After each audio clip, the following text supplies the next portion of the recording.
Fala galera, bem-vindos a mais um episódio do podcast Universo Generalista. O meu nome é Bruno Marcelo. Aqui é a Valéria Duarte. Sou Caio Rux Pirandelli e a ideia desse episódio hoje é a gente fazer uma síntese do que foi feito até agora, né, nesse podcast, né, da ideia desse projeto, responder perguntas, algumas perguntas que surgiram de alguns episódios dos ouvintes e também incentivar as pessoas, às vezes pessoas que chegaram agora no podcast, viram os episódios iniciais, a gente trazer um pouquinho do que a gente abordou lá para incentivar a pessoa a ouvir, porque às vezes acha que é um assunto um pouco batido, né? E a gente... E para mostrar também que vai ter um diálogo, né? De alguma forma ou outra, a gente gostaria de ouvir a opinião de vocês, questionamentos. Então sempre que vocês escutarem um episódio nosso, deixem comentários, mandem inbox perguntas, como já fizeram, e a gente vai usar esse episódio para responder.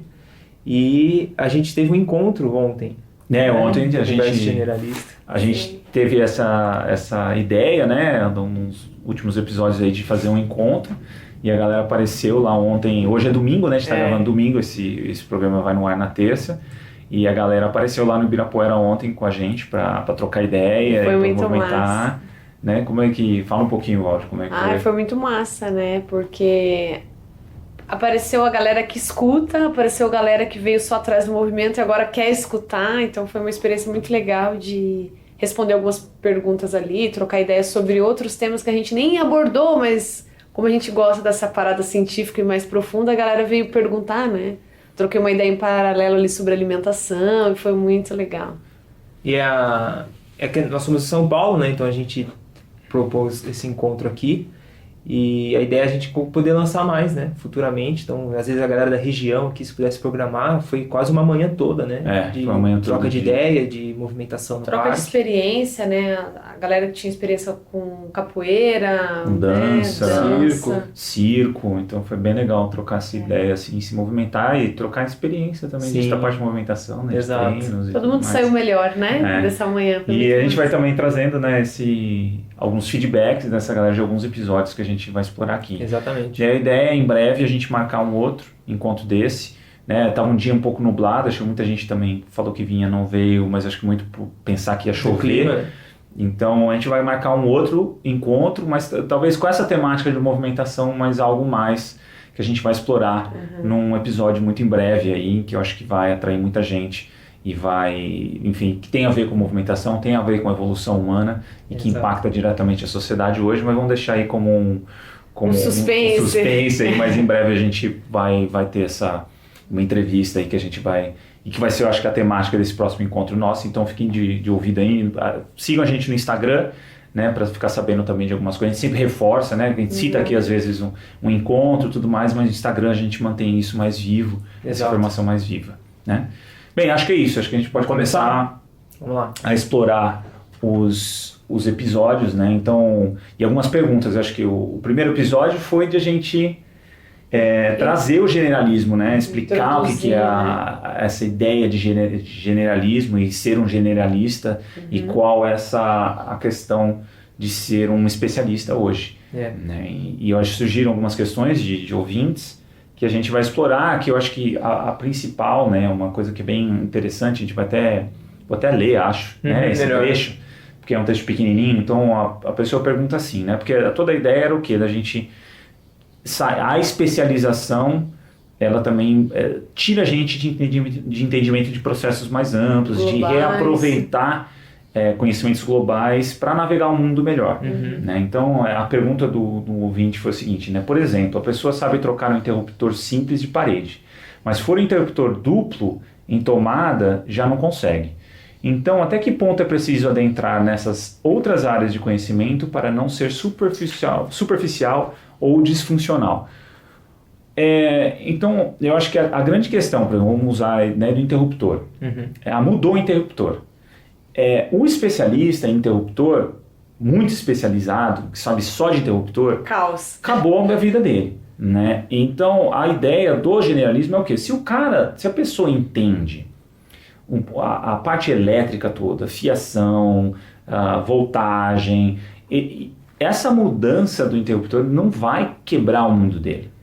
Vai ser só uma pequena mudança que ele pode adaptar e ele mesmo, por conta própria, pode passar a entender. Porque não é um salto muito grande. É como você saber o esqueleto das estruturas, né? Você Exato. precisa saber a célula. Exato. Mas a gente tem uma noção de como funciona essa questão mais macro. E intelectualmente ele vai conseguir resolver o problema porque ele tem essa visão ou ter base para ir buscar, pesquisar a partir do seu conhecimento geral, como que troca dois... Ou fazer testes, né? Sim. Ele fala assim, ó, segundo a minha lógica, eu testo aqui, testo aqui. Assim. Um é assado. Será que o cara que fez isso pensou assim?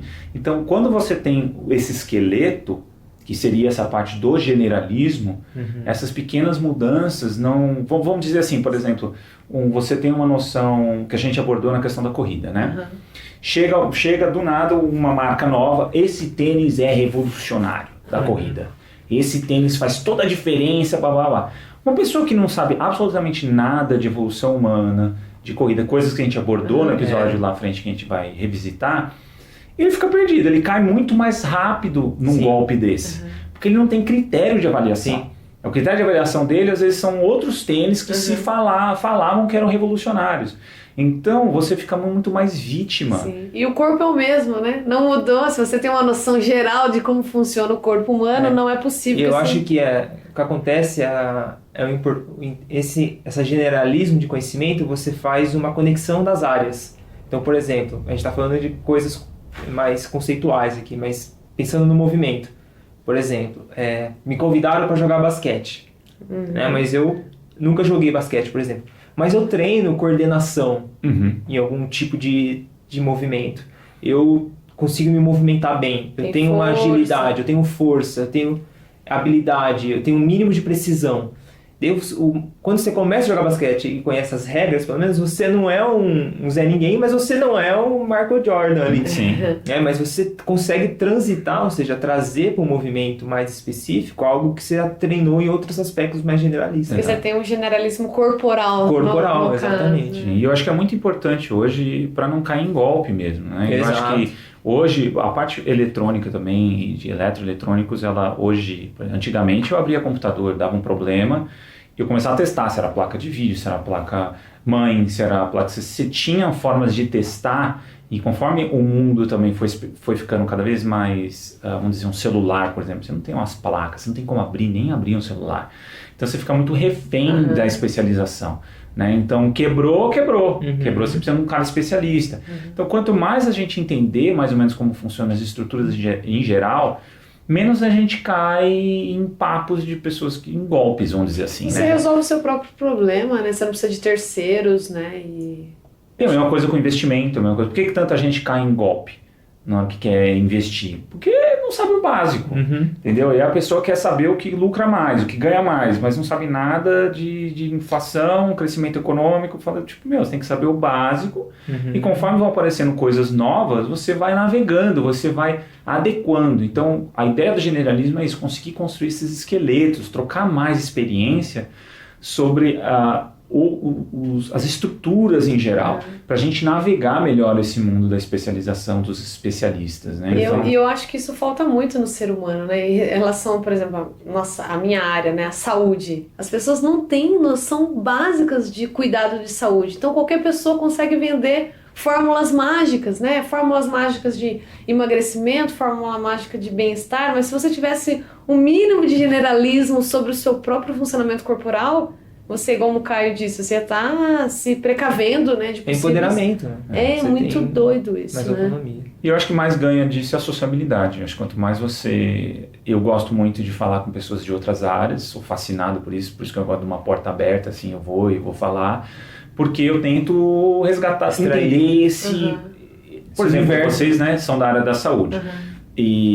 Mas eu não vou entender a especialidade de vocês no extremo, mas eu entendo o esqueleto. Você consegue trocar uma ideia. Então eu navego bem com fisioterapeutas, com saúde, porque eu entendo mais ou menos o esqueleto. E a biologia evolutiva, que é o pano de fundo central nesse podcast, é esse esqueletão, né? É essa história que, a partir dele você consegue a nossa narrativa. Descartar também ideias absurdas, ideias que não fazem sentido dentro do prisma evolutivo. Então, a biologia evolutiva é a nossa história, é o nosso corpo, é o nosso comportamento, por isso que ele é a base do nosso podcast também, né? Exatamente. Então, respondendo essa pergunta, né, eu acho que a pessoa tem que ter um pouco de noção, né, o quanto ela está aprofundando. Claro que ela não vai conseguir, né, ser generalista e saber tudo de profundidade, mas... Então, eu acho que eu ficar na segunda pergunta dele.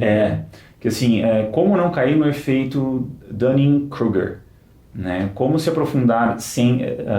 sem ser raso, achando que você está se iludindo, está conectado a uma área de conhecimento. Por exemplo, você estuda um pouquinho e já acha que você sabe de física o que quântica. Acontece muito hoje, né? Acho que a pessoa vê um documentário ou vê um artigo, ou recebe uma mensagem no WhatsApp, ela já acha que já sabe sobre aquilo.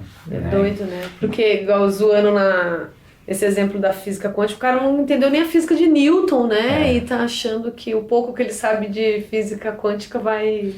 Então, sim, aí como a gente, né, como evitar isso? Eu acho que, de novo, são os grandes esquemas. Sim. Né? Estudo, né? Vamos dizer assim, a base do que mantém. Eu acho que a biologia evolutiva, por ser também a evolução ser algo muito denso em termos de evidências, né? É uma coisa inacreditável a quantidade de evidência que tem para a evolução, para a biologia evolutiva, né? Para fundamentar a teoria de biologia evolutiva, é você sair desses fragmentos, né? Então, então a física quântica está curando. O que é a física quântica? Da onde surgiu? Qual é a aplicabilidade dela em outros universos? Qual é... Então, eu posso fazer essa extrapolação? Ela é possível, né? Então, e aí não tem uma fórmula mágica, né? Eu acho que é buscar você tentar se questionar se realmente você domina aquele assunto. Eu acho que é uma questão também, talvez envolva um pouco de personalidade.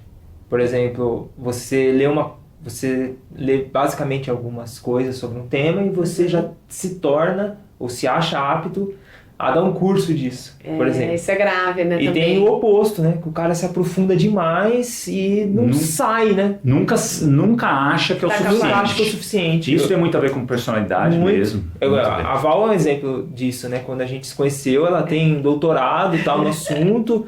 E eu falei, amor, vamos, meu. Não tem mais uma defesa atrás de você, não tem uma banca atrás de você mais. Tem que fazer, né? Você né? Manja, né? Ela não sentia que ela conhecia muito, né? Isso, e acho que isso foi pra gente também, né? Sim.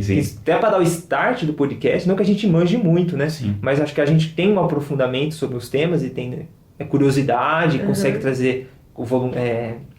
palestrantes e tudo mais para conversar sobre os temas, mas foi que meio que um empurrão, né? Falei, vamos lá, galera. Mas acho que envolve o quê, né? Eu acho que isso não é um problema, até como eu posso dizer, uma virtude, porque quanto mais você estuda, mais consciência você tem do pouco que você sabe diante de tudo que existe. Então, eu acho que isso é uma virtude, né? Porque quanto mais eu estudo, mais eu sei da consciência do que eu não sei, né? É o efeito ilha, né? Quanto mais o conhecimento é a ilha, o desconhecido é o oceano. E aborda esse contato com o desconhecido. E quanto mais você tem conhecimento, maior sua ilha cresce. Mas ao mesmo tempo você tem mais contato com o que você não sabe. Então na verdade você sabe que você não sabe nada, né? Mas é um efeito... Eu acho assim, a busca do generalismo é para você conseguir tomar decisões de forma mais sensata.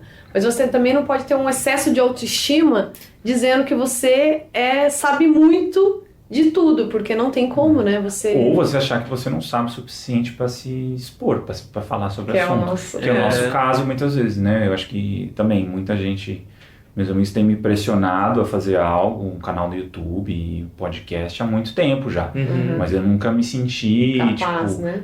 Apto ou capaz, ou falo, putz, não acho que falta muita coisa. Toda hora, na verdade. Toda hora, todo episódio que a gente grava e a gente tem uma síntese.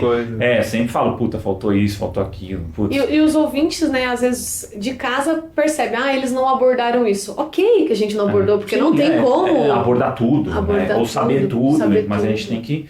Enfim, a gente sabe o suficiente. Então, eu acho que não tem uma resposta final para isso. Eu acho que é sempre acho que conversar com pessoas, ter a questão autocrítica, mas a autocrítica não ao ponto de se congelar, né? Eu acho que é um fator psicológico complexo que tem a ver com personalidade. Então... E eu acho que essa questão também no mundo que a gente vive, de excesso de informação, cabe a gente ter essa noção que a gente vai ter contato com o desconhecido. Né? Isso a gente vai ter que aceitar que a gente não vai conseguir saber tudo e o que a gente se aprofundar, a gente saber mais ou menos o esqueleto e tentar fazer comunicações entre as áreas, que eu acho que esse é a grande questão, que não existe essa intercomunicação entre as e é áreas. muito doido, esse era um grande problema meu, né, na faculdade, porque assim, eu acredito como cientista que todas as coisas estejam interligadas, que se a gente ainda não conseguiu interligar, é um problema nosso e não da ciência, né? Eu lembro que na faculdade eu tinha aula, sei lá, de sistema cardio, sistema respiratório, várias outras coisas. Daí eu falava pro professor, quando que a gente vai ligar o corpo? Ele falava, a gente não vai. Ele falou assim, olha, a gente só vai ligar a parte cardíaca com a pulmonar. Eu falei, mas e o resto? Então a gente aprende na graduação as partes picadas, a gente não tem a noção do generalismo, de como tudo funciona. Exato. Isso E a biologia evolutiva que traz isso, Sim, né? Quando a gente vai ver não o corpo tem. humano, a gente fala no estudo da saúde e tudo mais, a biologia evolutiva é isso, porquê, é tipo né? assim, esse conjunto aqui sobreviveu tudo junto, né? Você pode ter um entendimento isolado, Sim. mas ele é um organismo, né, vivo. Exato. Então, e aí do Dunning-Kruger, né, essa coisa do que hoje tá muito em alta por causa de rede social, que é o que a pessoa achar que é especialista e que dá opinião, e que é... Cara, eu acho que, pra mim, eu nem debato mais online muita coisa, porque ao vivo eu acho muito legal e eu dou conta, mas online, cara, você não funciona. Você não aprofunda, você tem que ter a certeza que a pessoa está de boa índole, ou seja, ela está realmente buscando conhecimento, realmente ela está aberta a ser questionada, mas online é uma coisa que eu nem faço mais, assim, muito, porque ao vivo, mesmo para responder perguntas de ouvintes, eu preferia, tipo, ir no encontro, a galera vir, a gente debater, esgotar o assunto. A gente precisa da expressão facial, né? Exato, e não só isso, mas porque você faz perguntas para a pessoa, para entender qual é o que ela tem de fundamento, o que ela tem de vivência, né? A gente, quando vai falar de política, cai muita parte de vivência da pessoa, da experiência pessoal dela, para entender a construção do conhecimento que ela tem. Exatamente. Né? Então, e aí tem um último problema desse episódio que foi levantado, que é a questão da crise de ansiedade com excesso de informação. Que eu acho que é um problema que até eu pelo menos tenho, né? Como eu gosto de muita coisa, e tem muita informação, eu acho que se eu não tiver o tempo todo lendo e entendendo coisas muito recentes, eu estou desatualizado, né? E realmente é um problemão. Eu tento administrar isso hoje, de alguma às vezes forma. aceitar, né? Às vezes eu penso, não vai vou ser nesse saber. plano que eu vou conseguir. Eu morro de vontade de aprender a tocar isso, outro instrumento, fazer, mas tem hora que não vai dar. Não dá, né? E aí você tem que, sei lá, falar, olha, não vai dar e beleza. E por isso que é muito mais fácil pra gente também buscar entrevistas pros episódios, do que a gente fazer o podcast, né? O assunto que a gente é denso, né? A gente fez alguns aqui, mas foram semanas de estudo, né? Que às vezes os ouvintes nem imaginam o quanto a gente estudou. E não é estudo de blog, é um estudo científico, né? Que demanda muito energia intelectual, né? Mas é um problema mesmo, tem que ser uma administração assim, de tipo, tem que limitar acesso à informação, o uso de conteúdo, de acesso a conteúdo, porque realmente todo dia tem coisa nova, todo dia tem algo refutado, todo dia tem... Só que é importante, eu acho que é uma coisa incentivo que a gente dá, e a Val faz muito isso, tipo, quando a gente vai fazer algum episódio, fala quem discorda disso. Quem é contra? Então, se a gente está usando o Haidt, por exemplo, né, o Jonathan Haidt, o psicólogo, a Val fala, quem é o cara que é contra ele e refuta ele? É ele que a gente tem que achar. É ele que a gente tem que ler. E então isso é uma coisa que a gente faz. Mas isso é uma construção, né? Eu aprendi isso com a minha orientadora. Ela fazia isso comigo, né? Isso é ciência, né? Isso é ciência. E outra coisa que eu tava lembrando... Isso dói. Dói, isso mexe lá no... Isso que eu tava aqui pensando, que eu acho que pode ser uma dica, né? Essa pessoa que fez essa pergunta, como não se sentir ansioso na busca desse conhecimento generalista, é tentar levar as coisas como um hobby mesmo, assim, né? Por exemplo, você tem a sua profissão, eu tenho a minha profissão e a minha área de pesquisa. Mas igual, eu tô com muita vontade de fazer um curso de História da Arte. Eu vou pegar minha hora de lazer, a minha hora de ócio e levar isso para esse âmbito, não levar isso para um âmbito profissional denso, pesado.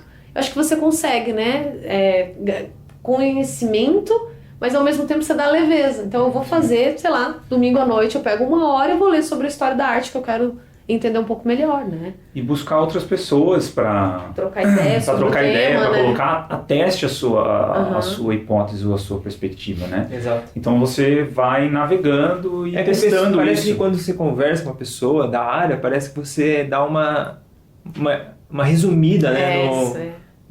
nesse conhecimento, porque você não precisa se aprofundar tanto com tanta leitura, com tanto vídeo. A pessoa ali está sintetizando, igual as pessoas que a gente trazem aqui para conversar, é isso, né?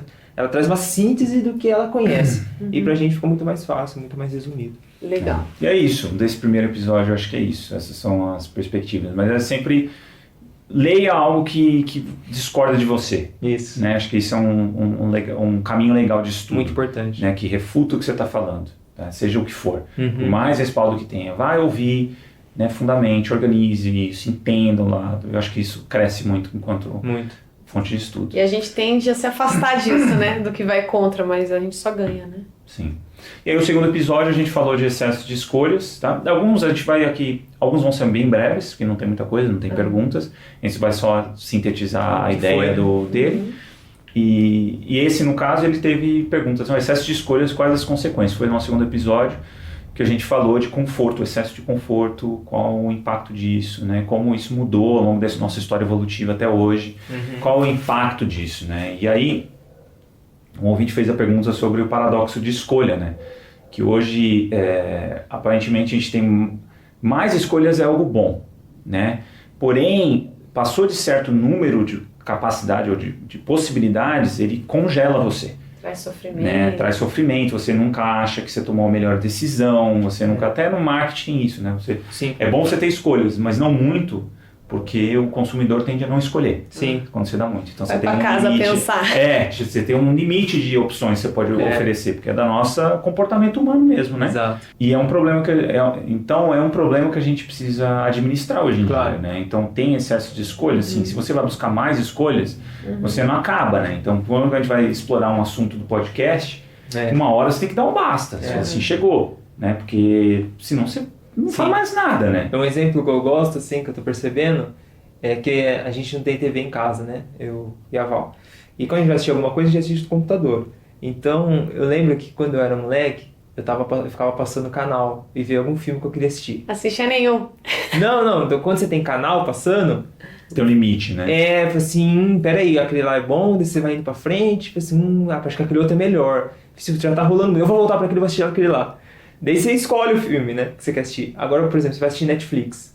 Daí você tem tanta opção, daí você fica lá, Às vezes meia a gente hora demora muito pra escolher. Daí você começa a assistir, vamos tentar assistir outro, né? Daí você volta. E é a mesma coisa hoje com comida, né? Então você já tinha número do hambúrguer colado na geladeira, né? No lanche que você ia pedir. Agora você liga no iFood, tem tanta opção, cara, que você fica ali muito tempo no escolher. Às vezes quando você acha que você escolhe, você escolheu errado ainda.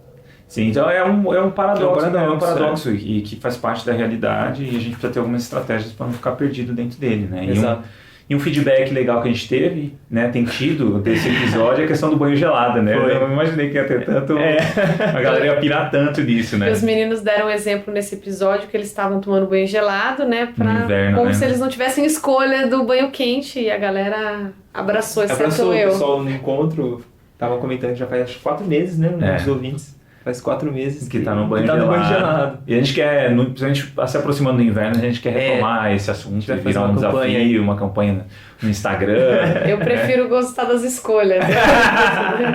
Tô fora. Enfim, mas esse foi o episódio que a gente explorou bastante a parte negativa do excesso de escolhas. Exatamente. Né? Enquanto isso não foi compatível com a nossa biologia, né? Nunca tivemos tanta escolha, né? A gente não pôde. A gente manipulou tanto o ambiente que hoje a gente consegue ter essa...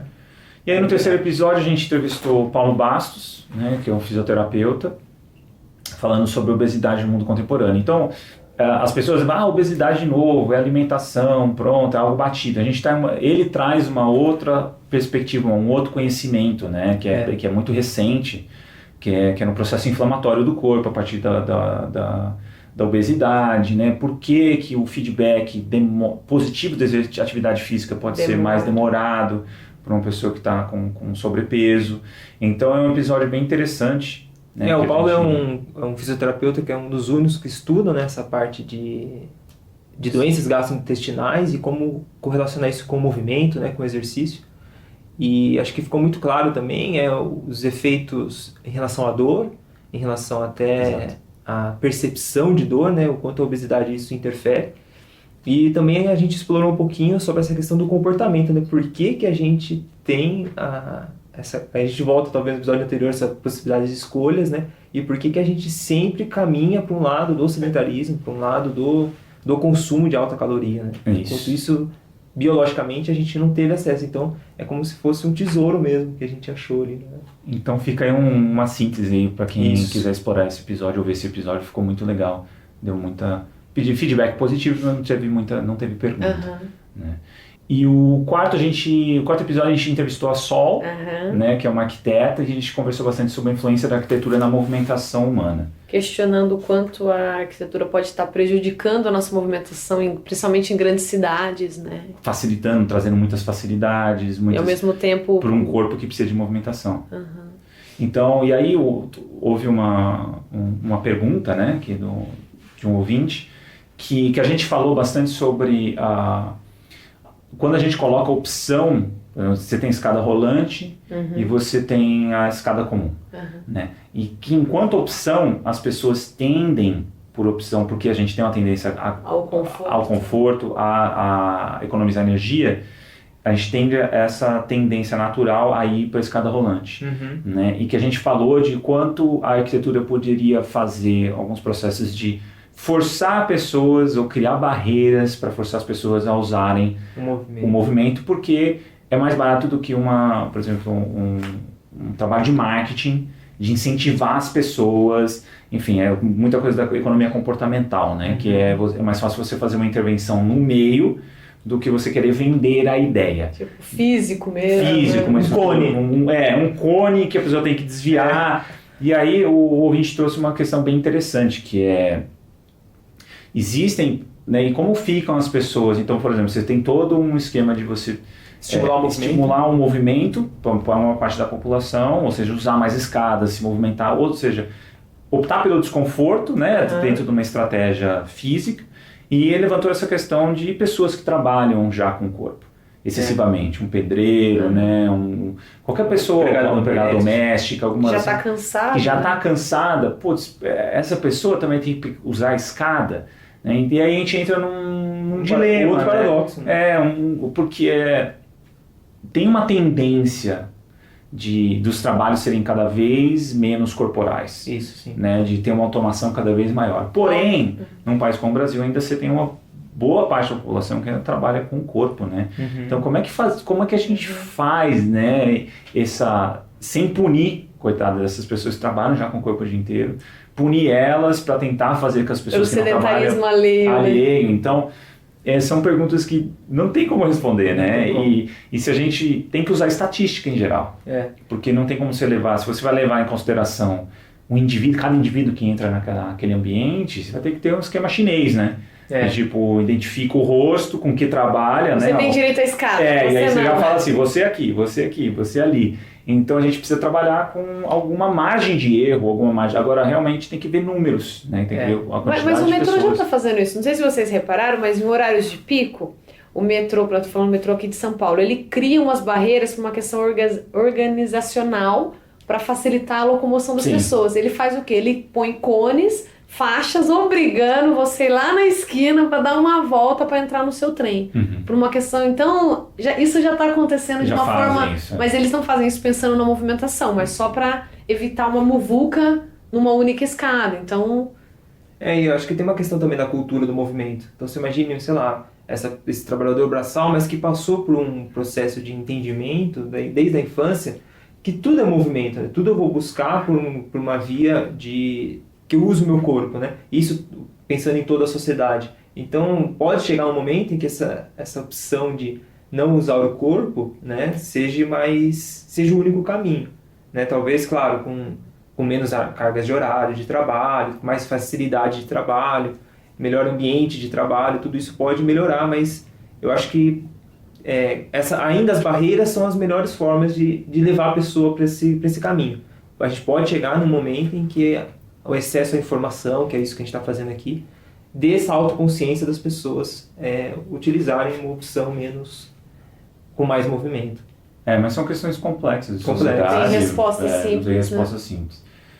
E no 5º episódio a gente falou sobre envelhecimento na atualidade, hoje em dia, né? E a gente explorou bastante essa parte mais evolutiva também, né? Por que a nossa espécie tem avós e avós? A função deles. Qual seria a função deles? Como está né? essa função hoje? Né? Eu tenho explorado mais essa diferença cultural do envelhecimento também, da visão sobre o mais velho em outras culturas e as crianças em outras. Tem variações bem amplas sobre isso que é bem interessante. Né, mas acho que vale a pena esse episódio. Acho que tem um pessoal que trabalha na área que deu um feedback positivo, né? E tipo, putz, é fantástico, muito legal, mas não teve nenhuma pergunta em específico. Eu né? recebi, minha aluna falou, nossa, eu gostei muito, a Ana, né? Falou, eu gostei muito do episódio sobre envelhecimento, porque eu consegui ver minhas avós naquilo que vocês estavam eu acho que rolou muito como a gente falou muito do cuidado, né? E dessa importância desse, como que eu posso dizer, dessa dívida, né? Que a gente tem com os nossos pais, com os nossos avós, e acho que estava meio apagado isso das pessoas, né? Assim, fez o trabalho dele, né? E ele fez o trabalho dele porque hoje a gente tem uma economia de mercado que supre o que eles poderiam estar fazendo ainda pra gente. Então, abriu essa luz para as pessoas, né? Então, acho que rolou essa gratidão, né? Sim. Novamente. A nossa sociedade tem mudado muito rápido, né? E assim a gente entender muito bem esses processos e até a nossa história evolutiva. Então a gente tenta trazer um pouco, a gente vai explorar a outra área, né? Das crianças em breve também, né? Então, porque a gente tem que entender o fundamento. A questão é que a perspectiva evolutiva, ela mostra pra gente por que existe, né? Por que existe esse tipo de comportamento, ou por que existe o idoso, por que existe a criança, por que a criança se comporta de tal forma, né? Tem um motivo, né? Teve uma vantagem evolutiva para isso acontecer. Então, esse episódio a gente explora isso. Aí o 6º episódio, esse deu muito, assim, apesar de não ter perguntas, né? Mas eu acho que é um dos episódios que mais ouvintes, assim, né? Teve bastante audiência. E a gente entrevistou a Marina, né? Uma psicóloga, para falar sobre saúde mental e redes sociais. E foi um bate-papo legal, né? Acho que todo mundo... É um assunto que atinge todo mundo, porque todo mundo tá meio doido com redes sociais. Com o celular na mão agora, né? Então acho que deu bastante audiência por causa disso. O feedback foi bem positivo também. E ela tem uma experiência clínica, ela trouxe, né, o como as pessoas estão adoecendo por causa das redes sociais, mudando as relações, né, entre... A gente fez talvez uma correlação muito forte com o 2º episódio, que foi a possibilidade de escolhas, né? Que esse excesso de informação, né? O que fazer com isso. Então vale a pena dar uma conferida lá. E no 7º episódio a gente entrevistou o fisioterapeuta Bruno Montoro e a gente abordou sobre a questão de confiança, né? Você confia em profissionais da área da saúde, né? Onde a gente explorou o quanto o público confia ou não na questão dos profissionais da área da saúde. A gente falou de mídia também social, informação de saúde na mídia, né? Como se cria essa autoridade, né? Como que esse profissional cria essa autoridade hoje e como que ela é respaldada, né? Respaldada por mídia social, ela é respaldada por estudos que não responde realmente a pergunta que você quer, né? Se isso é causa aquilo e tudo mais. Foi uma análise, assim, de dentro, né? Sim. Da área da saúde. O Bruno é um cara que tem estudado muito essa parte de filosofia da ciência, né? Isso. É um cara que tá dando curso aí de tratamento de dor lombar e vale muito a pena. Vale a pena para entender, né? Até como se proteger de entender de quais são os critérios que você usa na hora de confiar em alguém. Exato. Né? Não que opera milagres, mas entender, né, quem é aquela pessoa, o que ela está prometendo, se faz sentido ou não. É um episódio que a gente explora isso mais a fundo. E a gente deu dicas de como identificar, né, pseudociência, né, no final do episódio. Foi muito legal. Verdade. Isso.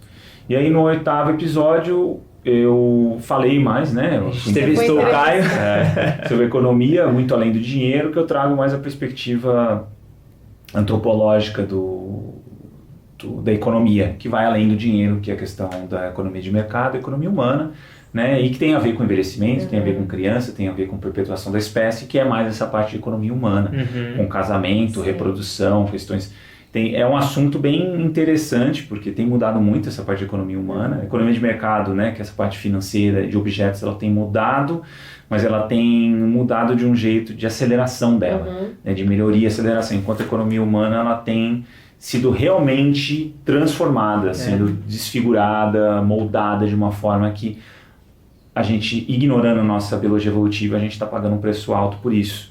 Vamos dizer assim, né? Então a gente ignora necessidades biológicas básicas nossas.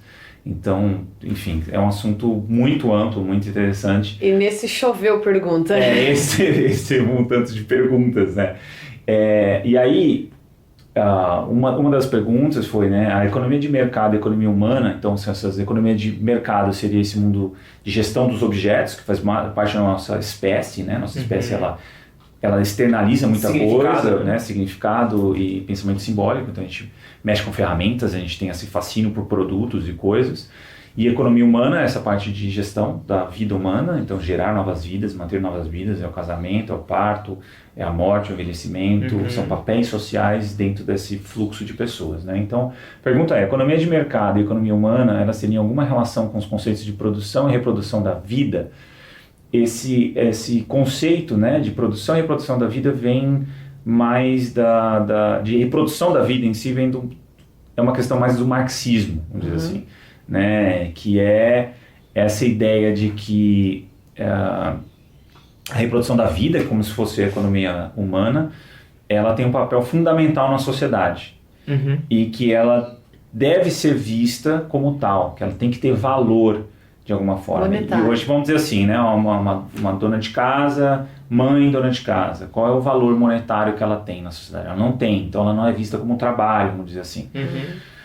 Porém, essa perspectiva de reprodução da vida do marxismo, ela parte de uma premissa marxista. A minha premissa parte de uma perspectiva antropológica e de biologia evolutiva, né? Então, não é algo que, apesar de serem parecidos, a perspectiva que eu trago, ela não dialoga com algo que veio de algo ideológico, vamos dizer assim. O marxismo, ele não, a meu ver, ele ignora questões de biologia evolutiva, comportamento humano e tudo mais na hora de construir. Até na análise do capitalismo, ok, mas qualquer coisa que vai além disso, em termos de construção de algo a partir da perspectiva marxista, ela se desconecta completamente do comportamento humano. E é meio que refutada por entendimento da biologia evolutiva, comportamento humano. Para mim, a partir do momento que você entende comportamento humano, biologia evolutiva, fica inviável. Não tem muito sentido. Então, apesar de parecer essa perspectiva de reprodução da vida, que é esse ambiente doméstico das mulheres, né, que vem muito do feminismo marxista, não tem muito a ver, porque eu trago algo mais abrangente que a economia humana, que é a parte comportamental, enfim, e que isso é ignorado na perspectiva marxista. Então é parecido, mas são categorias de análise, são formas de análise muito distintas, né? Muito diferentes, né? E aí, pergunta também, né? Dá para continuar vivendo sob o capitalismo, visto que esse sistema visa o aumento do lucro, já que estamos chegando no fim da capacidade do planeta sustentar a vida? Bem, é uma pergunta bem complexa, né? Eu acho que ele visa o aumento do lucro é uma verdade, porém ele é mais complexo. Eu tenho essa dificuldade de ver o sistema econômico que a gente vive hoje como algo dado, assim, algo que foi estabelecido do intelecto para o físico, né? E do macro para o micro, vamos dizer assim. Ele foi mais se autoconstruir. Ele foi muito mais micro para o macro, com coisas muito complexas, né? Que eu até exploro isso bastante no episódio. Então, será que dá para manter ele desse jeito, visando lucro?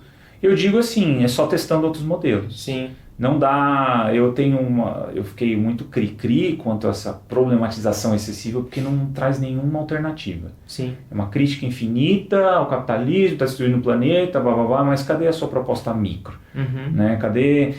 Vamos expandir as questões micro, vamos investir nas questões micro, nos projetos de microprojetos que funcionam e ver se ele vai funcionar numa macro escala, em algo maior, o que a gente vai ter que abrir mão disso. Então eu acho difícil, eu não gosto muito desses ataques assim, generalizados sem soluções. Que acaba sendo uma coisa muito mais ideológica do que prática, assim, né? E essa capacidade de sustentação do planeta também tem algumas linhas, né, de entendimento, de pesquisas que são perigosas, né? Acho que dependendo do ponto de vista que você cai, nas mãos que você cai, né? Um ponto de vista muito positivista, por exemplo, né? Que é uma linha mais, por exemplo, de um psicólogo evolucionista também, que é o Steven Pinker. Ele tem um livro abordando todas essas, do quanto o iluminismo trouxe progresso para a humanidade, né? E alguns dados, e, na verdade o livro é baseado em dados, em estatísticas. Qual que é o nome do livro? É o Novo Iluminismo. O Novo Iluminismo. Tem também um site que chama Human Progress, também, ele tirou muitas fontes de lá, de informações a respeito disso, né? Sobre aquecimento global, saúde, como que tem mudado nos últimos anos. E eu falo que é perigoso porque é como se tivesse, então tá tudo certo, vamos continuar desmatando, né? Vamos continuar explorando, né? Porque no livro ele fala que não tá tão ruim assim. Não, eu vou contextualizar. O que acontece é que quando você tem essa noção, né, meio ingênua, você leva para essa perspectiva. Então vamos continuar fazendo isso que está dando certo. Na verdade não é isso. Na verdade é que realmente a gente teve que explorar o planeta, né? Realmente houve muita exploração do planeta. O que acontece é que as estatísticas mostram que por conta de fiscalizações, por conta de entendimento de ecossistema, da ecologia, existe uma maior fiscalização em termos de exploração e tudo mais. Então está tendo uma tendência, e já está ocorrendo, de menor exploração, de mais fiscalização. O planeta está melhorando. Do ponto de vista de... Está mais eficiente, de eficiência, sim. Então a gente está, por exemplo, utilizando menos recursos por conta do avanço tecnológico, de menos materiais para fazer mais coisas. Então, por exemplo, um celular.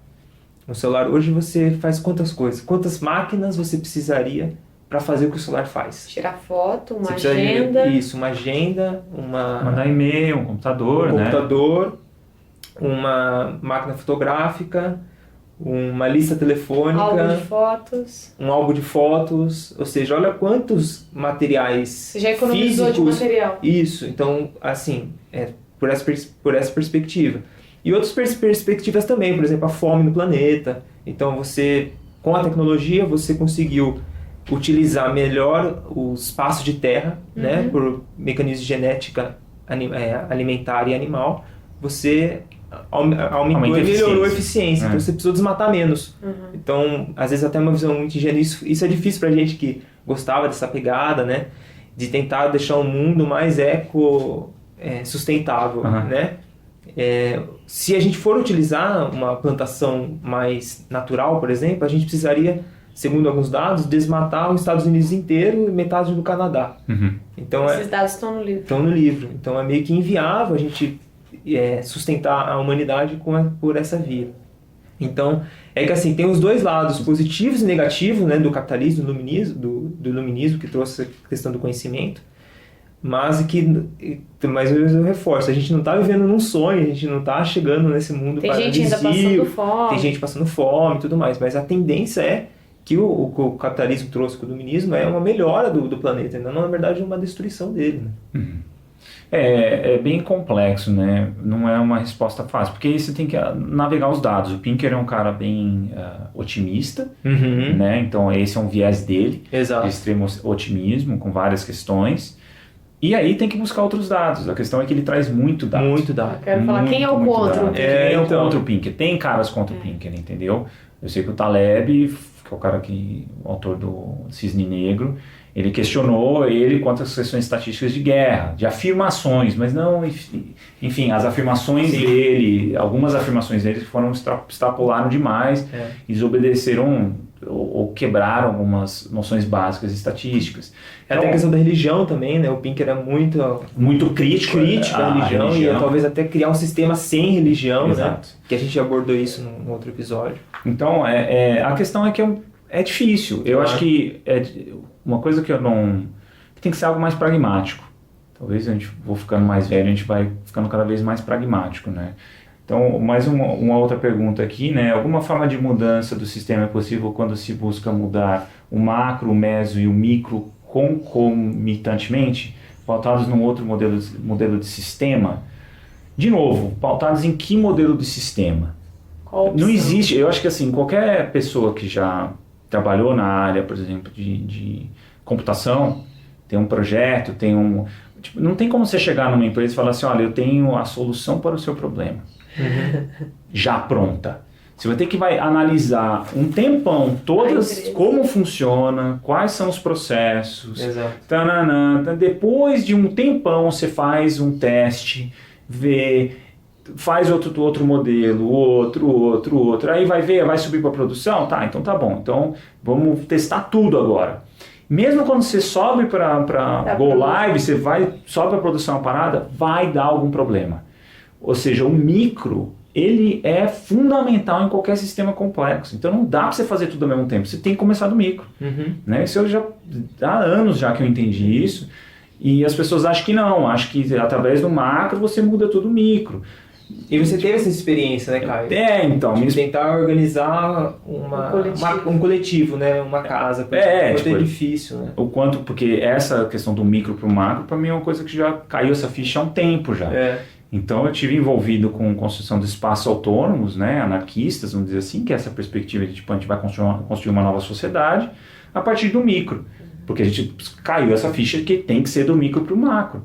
E aí você vai ver que, toda teoria, toda ideia que você tinha na tua cabeça não faz o menor sentido no primeiro mês, no segundo mês já foi tudo pro beleléu, no terceiro você tem que pensar outras coisas e você vai vendo que os espaços autônomos a maior parte fecha, a grande maioria fecha, poucos funcionam, os que funcionam estão bem longe do que você gostaria. Porque os indivíduos são complexos, né? Porque é do micro pro macro. Então eu acho que essa fantasia com revoluções assim amplas, eu acho que é uma perda de tempo que tem, assim. Tipo, arruma a sua vida primeiro. E ainda mais hoje em dia, que a galera nem tem sociabilidade, então é tudo criticando em mídia social, não sabe fazer nada. Uma revolução de casa, né? Tem um autor que fala isso, né? Então assim, é bem complicado, assim. Então eu acho que começa do micro. Você quer uma sociedade completamente diferente? Faz tua casa, teu bairro funcionar assim, velho. Seu quarto, suas coisas básicas funcionar assim. Aí você mostra para as pessoas como funciona, mostra os benefícios, vão medir e tal, e você vai crescendo. Né? Então, eu acho que é assim, e tem muita fantasia. Quando você pensa muito só no macro, as pessoas perdem uma vida nessa fantasia, assim, sendo que é algo que meia dúzia, uma pequena experiência micro já vai provar que a coisa não funciona. Mas, enfim, é a minha perspectiva, né? Eu acho que é isso de economia e muito além do dinheiro. O outro foi de polarização política, né, que a gente fez sobre entender a polarização política, onde a gente trouxe questões de psicologia evolutiva, de evolução humana, para o comportamento e os estudos que tem relacionando comportamento, né, personalidade e viés político. Exato. E como essas coisas são determinantes, né, como a sua personalidade é determinante e por que a gente vai ser sempre direita e esquerda na sociedade. Caio, a grande pergunta que a gente fez no episódio foi: você escolhe sua posição política ou a posição política que escolhe, né? Sim. E aí surgiram algumas perguntas, né? Então a gente deu um exemplo de um caso assim da importância da sociabilidade para quebrar essa polarização. Então, por exemplo, você está num carro, tem um cara de direita e de esquerda no carro e quebra o carro, estoura o pneu, os dois vão lá, passam meia hora no perrengue trocando o pneu, né? E que essa tendência de que tem uma despolarização a partir desse processo. E se você consegue entender mais a posição do outro e o outro entende a sua. Isso. E aí, assim, né, surgiu uma questão assim, no exemplo do carro, né, que a gente tinha dado, eu fiquei com uma dúvida. O que serve os dois não debaterem política e trocarem o pneu juntos, se um vai continuar apoiando um projeto político que reduz direitos trabalhistas que afeta ambos? E aí eu acho que essa questão, essa visão de política enquanto projeto político é algo que eu acho um pouco ruim, assim, que você acha que você tem um projeto político pronto. Você acha, ou seja, tudo que você tem de proposta, ele vai culminar, vai dar certo. Ele vai dar certo, ele vai culminar em algo positivo para todo mundo. Então, assim, se você falar, meu projeto político, ele visa igualdade social e eliminar a desigualdade. Todo mundo vai querer ele. Agora a questão é factível? Dá para chegar lá? Como você vai chegar lá? Então são todas essas questões que regem a sua postura política, o que você pensa politicamente. Sim. Então, por mais que você fale, todo mundo gostaria de ter um mundo sem injustiça.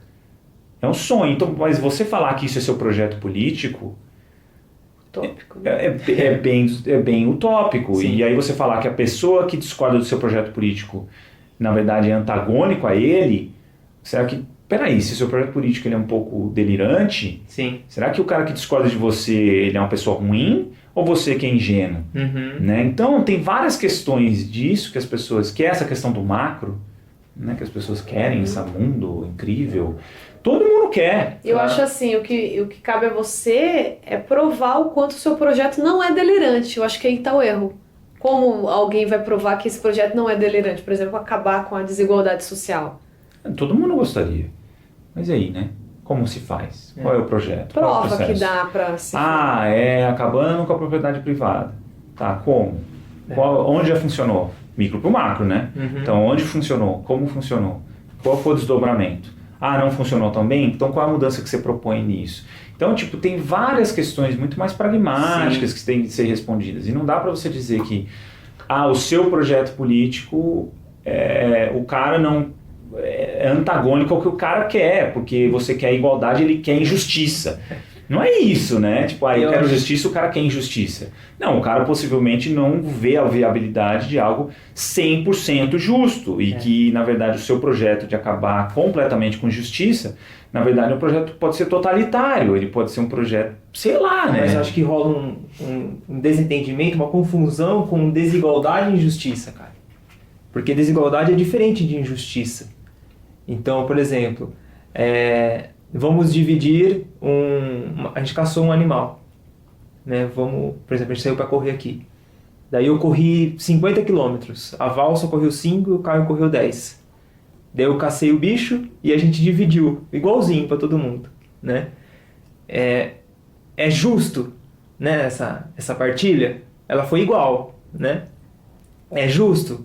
Agora, se eu, por exemplo, eu comer mais porque eu corri mais, eu estou sendo desigual com vocês, mas talvez eu estou sendo justo comigo com o que foi feito. E é muito doido isso, porque quando eu tô assistindo estudando um pouquinho mais sobre caça de persistência, de povos caçadores-coletores, e é justamente isso que acontece.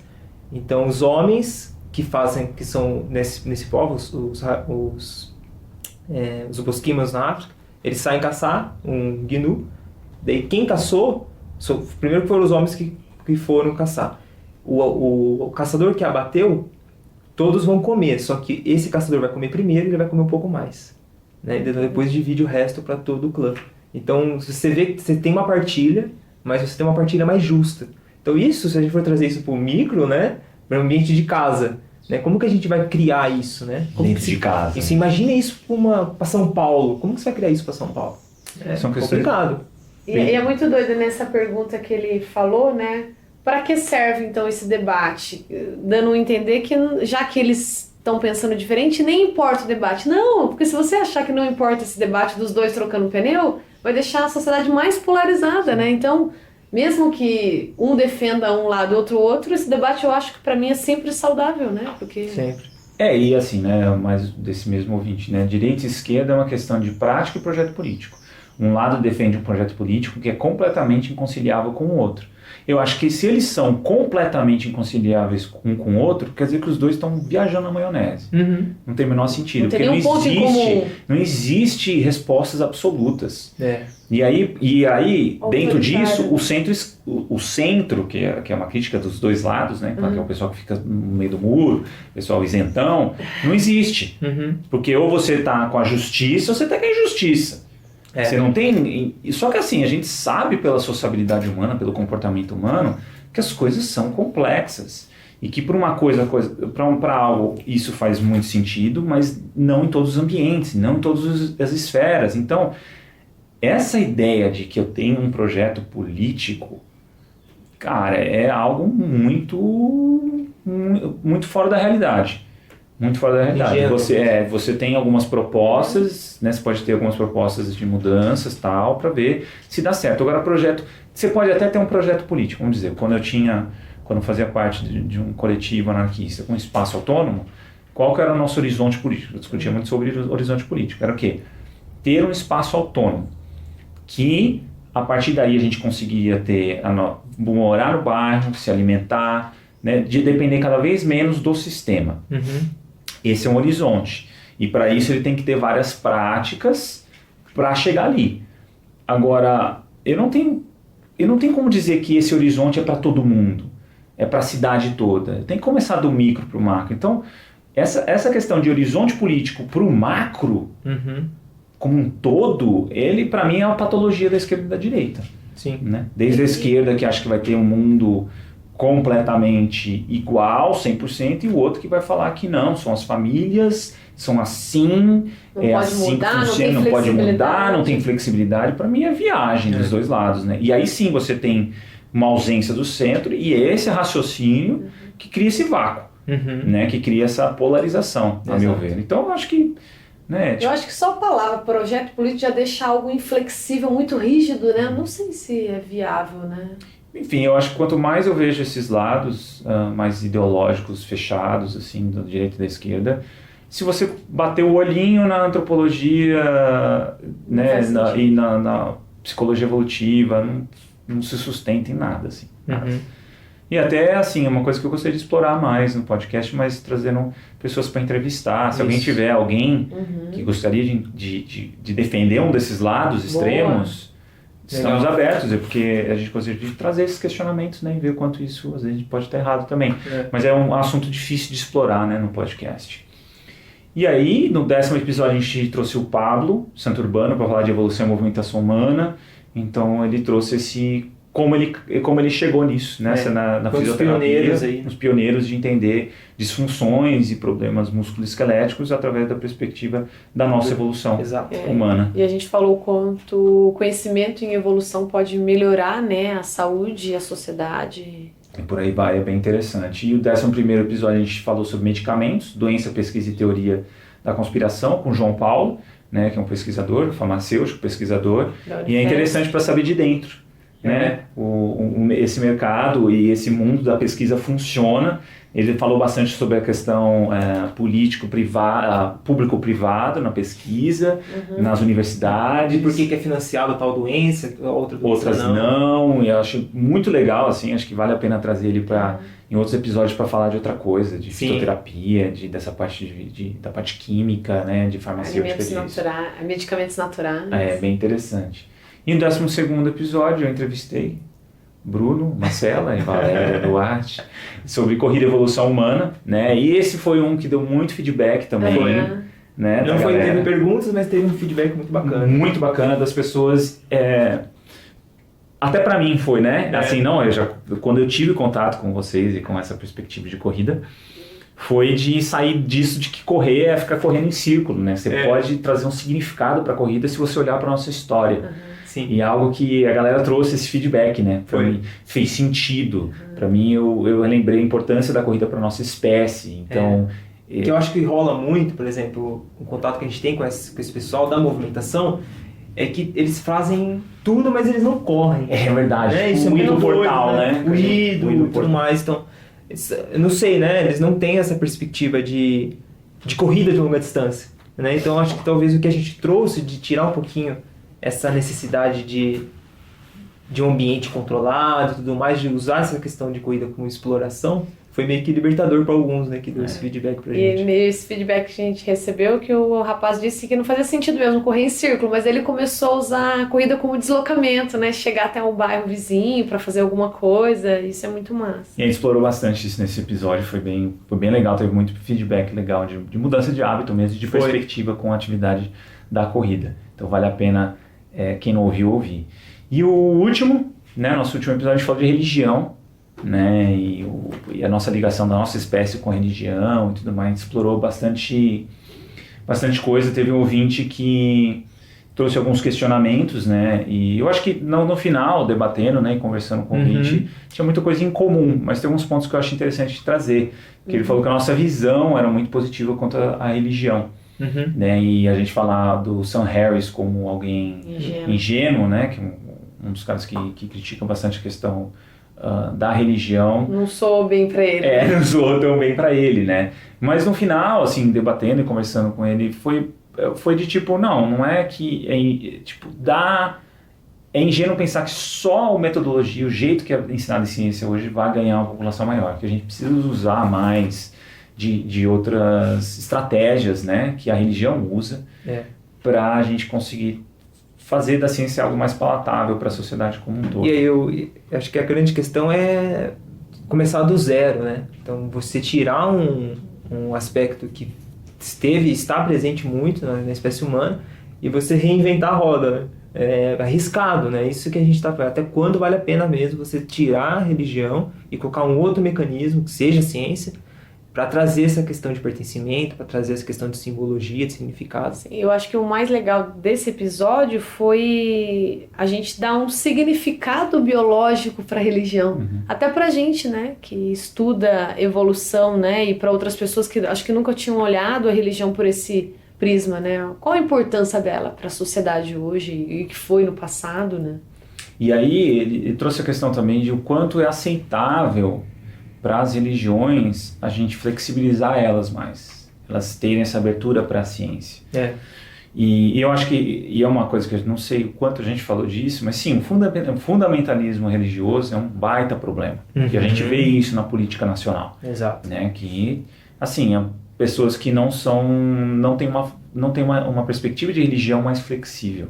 Assim como tem pessoas na ciência também têm uma perspectiva de ciência não muito flexível. Porém, o fundamentalismo religioso é muito perigoso. E a gente concorda com isso. Porém, eu acho que tem muita abertura no universo da religião se você trabalhar mais com argumentações, com questões emocionais e tudo mais, para entender mais ciência. Eu acho que eu não sei dizer se é a maioria ou minoria, se é fundamentalista ou não, que nega a ciência a princípio, a evolução logo a priori, sem ouvir nada. Sim. Mas eu não tenho essa visão, da minha experiência falando com religiosos, eu não tenho essa visão de tipo, se você não acredita que a Bíblia é literal, você não é cristão.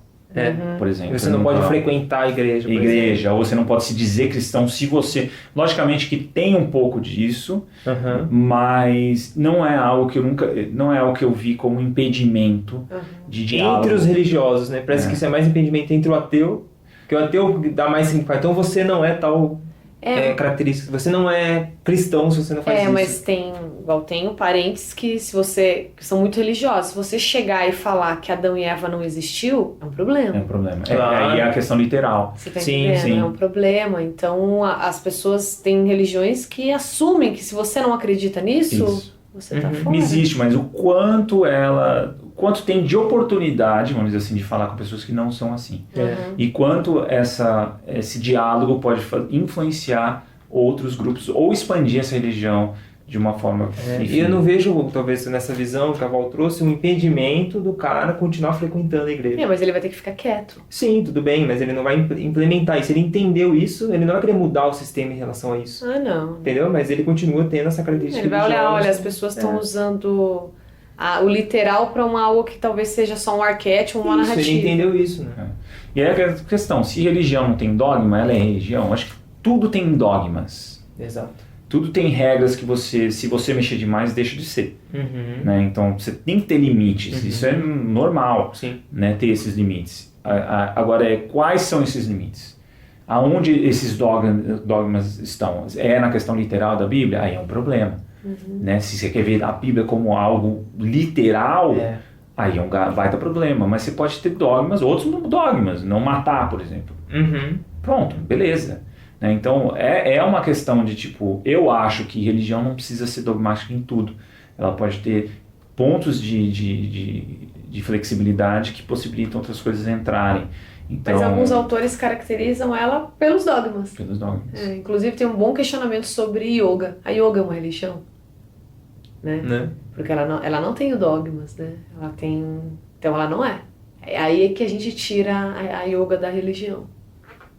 Complexo. Um outro episódio. Sobre isso, né? E trazer pessoas também para discutir alguns temas, que o yoga eu acho que é algo importantíssimo de ser debatido e trazido, né? Procurar, a gente vai tentar encontrar, né? Então, tudo tem um pouco de dogma, eu acho. Acho que tudo que é extremamente dogmático pode ser até uma pessoa anarquista, mas ser extremamente dogmático quanto ao anarquismo, ou seja, não aceito qualquer tipo de liderança, qualquer tipo de hierarquia. Toda a inflexibilidade talvez é patológica. Gera um problema, né? Então, outra coisa, essa coisa de lutar contra. Então, você tem, por exemplo, a Damares, né? Você tem pessoas que têm uma representatividade de poder e que são fundamentalistas e que tem que ser combatido.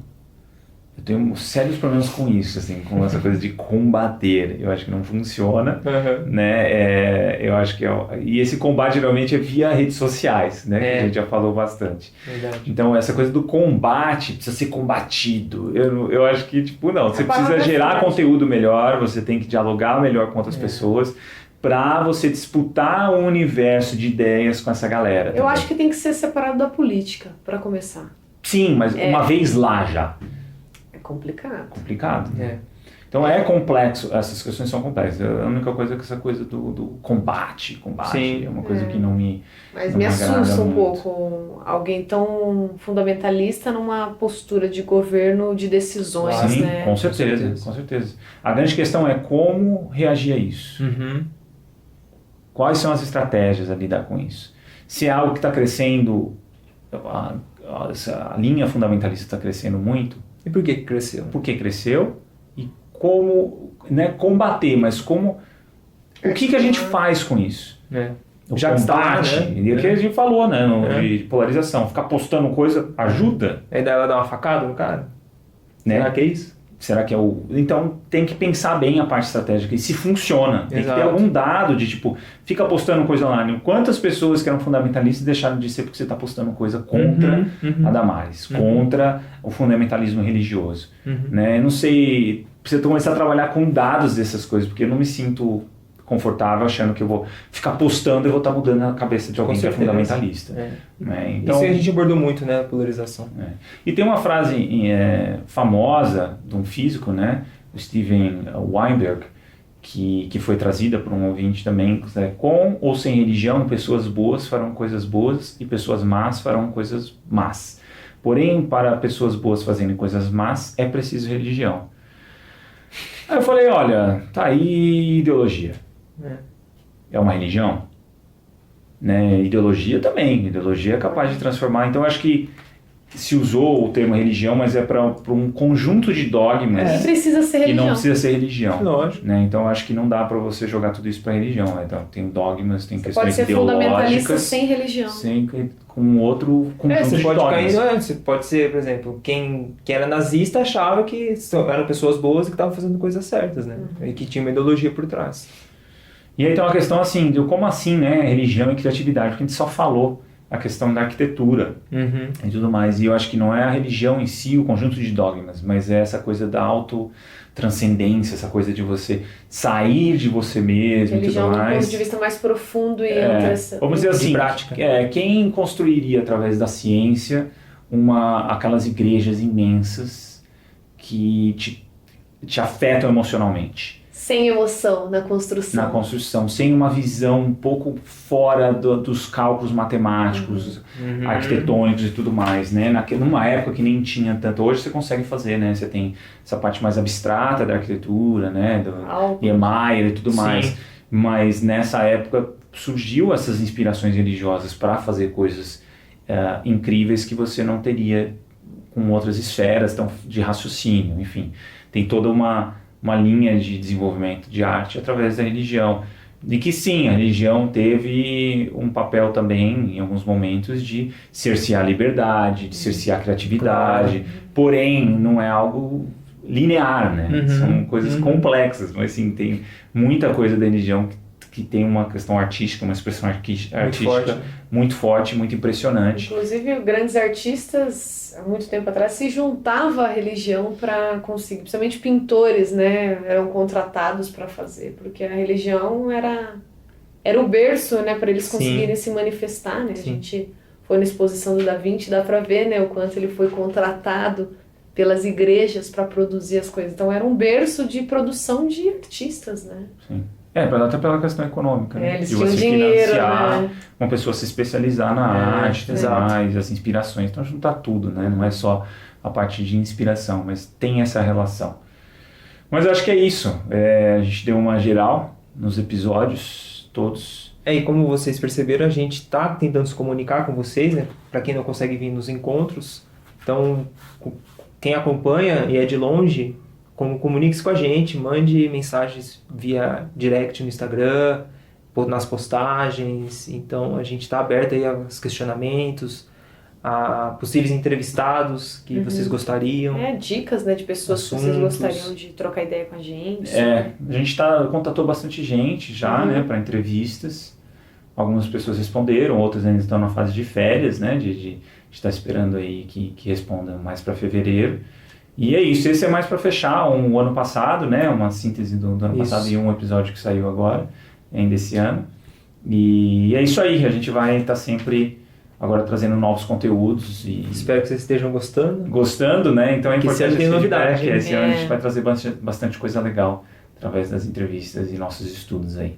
Então, beleza, pessoal. Obrigado por acompanhar a gente. E tamo junto mais um ano, hein? Tamo junto mais um ano. Tem a vaquinha, não esqueça da vaquinha, de pouquinho em pouquinho tá crescendo, tá engordando. E a gente se fala aí no próximo, a gente no próximo episódio. A gente queria agradecer, né, quem tá contribuindo também, né? De pouquinho a gente vai conseguir pagar o nosso equipamento. Falou, pessoal. Um abraço. Valeu, até mais. abraço.